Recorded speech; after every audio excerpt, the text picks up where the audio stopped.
Welcome to Kenton's videos. Enjoy the video. In this video, I will explain how to get code in Telegram. We will explore several straightforward methods to share your programming snippets effectively. First, we will cover using Telegram's built-in formatting for quick shares. Next, we will discuss sending code as a dedicated file, which is great for longer pieces. Finally, we will look at leveraging external services for maximum flexibility. These techniques ensure your code is always readable and accessible to your recipients. To share a quick code snippet, simply type 3 backticks, then paste your code and finish with another 3 backticks. This creates a pre-formatted text block directly in your chat message.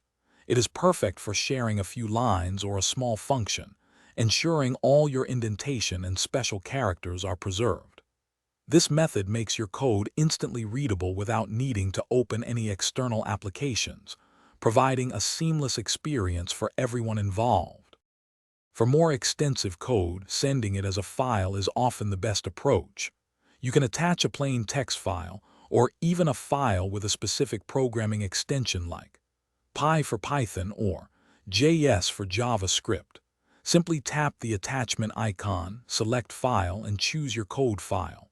This ensures that the recipient gets the exact code, which they can then open in their favorite code editor, preserving all the original formatting and allowing for easy copying and pasting.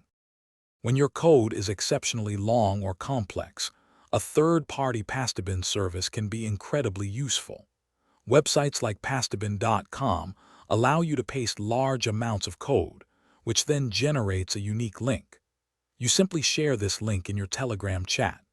These services often offer excellent syntax highlighting for dozens of programming languages, making your code very easy to read and review. It is a fantastic way to share extensive projects without cluttering your chat history.